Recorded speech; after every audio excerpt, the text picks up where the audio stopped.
ये जो बैठे हैं, मैं आपको बता दे रहा हूं आखिर ये नेता बोल क्यों नहीं रहे। ये नेता इसलिए नहीं बोल रहे हैं कि उनको मालूम है कि बाद में जाके लोधी लोधी के नाम पे वोट देगा, भले ही ओबीसी महासभा कितने बड़ा मूवमेंट चला ले, बाद में जाके कुर्मी कुर्मी के नाम पे देगा, कुशवाहा कुशवाहा के नाम पे देगा, यादव यादव के नाम पे देगा, गुर्जर गुर्जर के नाम पे देगा, बघेल बघेल के नाम पे देगा, साहू साहू के नाम पे देगा, धाकड़ धाकड़ के नाम पे देगा, रेखवार प्रजापति, सोनी ताम्रकार जाति के नाम पे वोट देंगे। इसलिए ये लोग निकल नहीं रहे हैं घर से। लेकिन इस बार इनका ये सपना चकनाचूर कर देंगे अपन, क्योंकि ओबीसी महासभा इस पैटर्न पे काम कर रही है कि आने वाले समय पे इनको वोट जो है वो जाति के नाम पे, तो वो जो वोट मिलता था वो तो नहीं मिलेगा, इस बार वर्ग के नाम पे मिलेगा। और वर्ग के नाम पे ही हम तैयारी कर रहे हैं, वर्ग के नाम पे हम सपोर्ट करने की तैयारी करेंगे, वर्ग के नाम पे हम लोगों को प्रयास करेंगे कि वो जो सड़कों पे आंदोलन किए हैं, हमारे हक अधिकार की लड़ाई लड़े हैं, शोषण अत्याचार के खिलाफ लड़े हैं, शोषण अत्याचारियों के खिलाफ लड़े हैं, तो हम उनको सपोर्ट करेंगे और उनके साथ देंगे। ये पैटर्न जो जाति का था उसको हम तोड़ने का प्रयास करेंगे और मुझे उम्मीद है आप लोगों से भी कि इस पैटर्न को हम तोड़ेंगे, चाहे किसी भी कंडीशन में हो। और हम कुछ हद तक इस पे हम काम कर लिए हैं। ग्वालियर, चंबल, बुंदेलखंड, बघेलखंड जो है और महाकौशल जो है, इसमें हमने काफी स्तर पे काम किया है और मुझे उम्मीद है कि ऐसा होगा। दूसरा, कल सागर में पुनः एक बैठक बुलाई गई जिसमें हमारे जिलाध्यक्ष हेमराज गुर्जर जी, उसमें राष्ट्रीय कोर कमेटी सदस्य वैभव जी और वहाँ की प्रदेश सचिव जो हैं वीरेंद्र जी, वहाँ की प्रवक्ता हैं वीरेंद्र जी और वहाँ की सारी टीम, जो छोटू मिश्रा जो है, जो केसली में जो एक बलात्कार हुआ है उसके खिलाफ एक बड़ा ज्ञापन दिया गया है। देखिए, लोगों को ये बहुत लगता है कि आप लोग क्यों आखिर ये ब्राह्मणों के खिलाफ हो। मुझे ब्राह्मण, मुझे समझ में नहीं आता है कि ब्राह्मणों के खिलाफ कैसे हैं। अगर छोटू मिश्रा ब्राह्मण है तो इसमें हमारी गलती क्या है? अगर अरुण मिश्रा ब्राह्मण है तो हमारी उसमें गलती क्या है? अगर कोई टीचर पिछोर का जिसने लड़की को छेड़ा था, अगर वो कोई पाठक है तो हमारी उसमें क्या गलती है?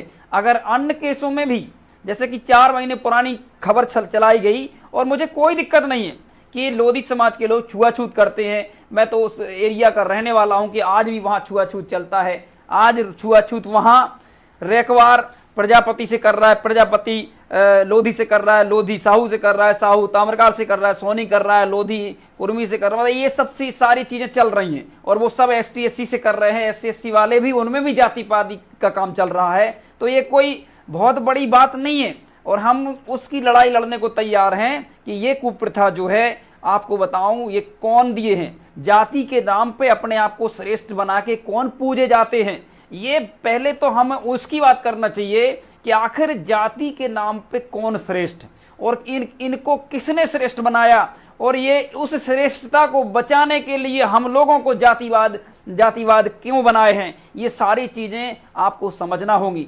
आखिर जाति के नाम पे आज जो ज्ञान दे रहे हैं ना ब्राह्मण समाज के लोग कि देखिए भैया ये लोधी अहरवार से वो कर रहा है, तो मैं उनसे भी जानना चाहता हूं। अच्छी बात है, कोई दिक्कत नहीं, कम से कम आप सामने आ रहे हो, लेकिन आप कितने अहरवारों के घर खाना खा रहे हो और आप कितने अहरवारों को अपने घर पे खाना खिलाने का काम कर रहे हो? मैं तो कहता हूं, ब्राह्मण महासभा को चैलेंज करता हूं मैं कि आप अपनी ब्राह्मण महासभा बुलाइए और उनमें अहरवार समाज को बुलाइए और अपने घर ले जाके और उनको खाना खिलाइए। हम भी वही करेंगे, कोई दिक्कत नहीं, पर आप शुरुआत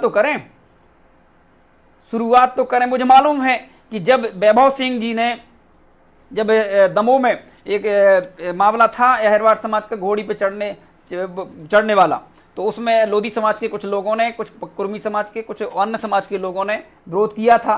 तो वैभव सिंह खुद गए थे उस केस में और उन्होंने मतलब घोड़ी पे उनकी रछुआई जो होती जिसको कहते हैं उसको फिराने का काम करवाया था।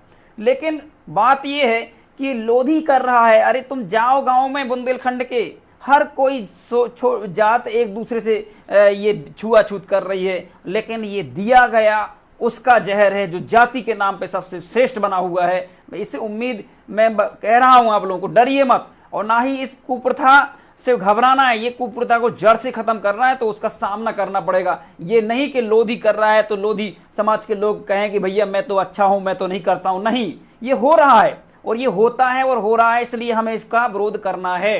हमको इस कुप्रथा का सामना करना है, ना कि हमें ये दबाने का प्रयास करना है कि भैया उसके बस जाएं और वही तूने क्यों ऐसा बोल दिया, अहरवार समाज का है, तू कि ऐसा क्यों बोल सकता है, मेरे गांव में रहता है। तो इस प्रकार के दबाने का प्रयास ना करें, क्योंकि कुप्रथा है। आज अगर आप नहीं रोकोगे तो आपके बच्चों के लिए लड़ाई लड़ना पड़ेगी, और जब तक आपकी कई लोग जेल जा चुके होंगे, कई लोगों पे तमाम प्रकार के केस लग चुके होंगे, और ये चीजें इसलिए होंगी क्योंकि आप उस चीज को समझ नहीं पा रहे, आप अनपढ़ गवार जैसा व्यवहार कर रहे हैं।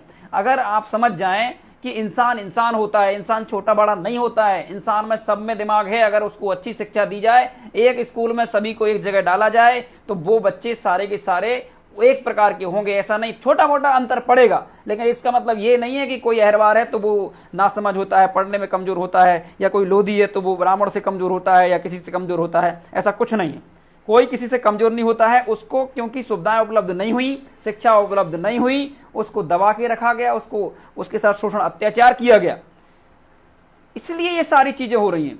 और अगर हम कुप्रथा के खिलाफ आंदोलन चलाएंगे तो हम निश्चित ही जीतेंगे, और इससे फायदा ये होगा कि हमारे आने वाली पीढ़ी इस प्रकार का काम नहीं करेगी, जिससे कि भाईचारा एक साथ मिलकर रहेंगे, और आने वाली पीढ़ियों के लिए एक मिसाल खड़ी होगी। आने वाली पीढ़ियों के लिए हम जिनसे लड़ना चाहते हैं, जो हमारे हक अधिकार खा रहे हैं, जो हमारे भविष्य को खा गए, जो हमारे मतलब बहुजन महापुरुषों की विचारधारा को कुचलने का प्रयास किए, बाबा साहब भीमराव अम्बेडकर की, ज्योतिबा फुले साहब की, साहू जी महाराज की, अवंतीबाई लोधी, हृदय लोधी, कबीर पेरियार से लेके सम्राट अशोक से लेके जिनकी विचारधारा को इनने कुचलने का काम किया है, हम उस विचारधारा को आगे तभी बढ़ा पाएंगे, उसी विचारधारा के ही कारण हमारे बच्चे आगे बढ़ सकते हैं।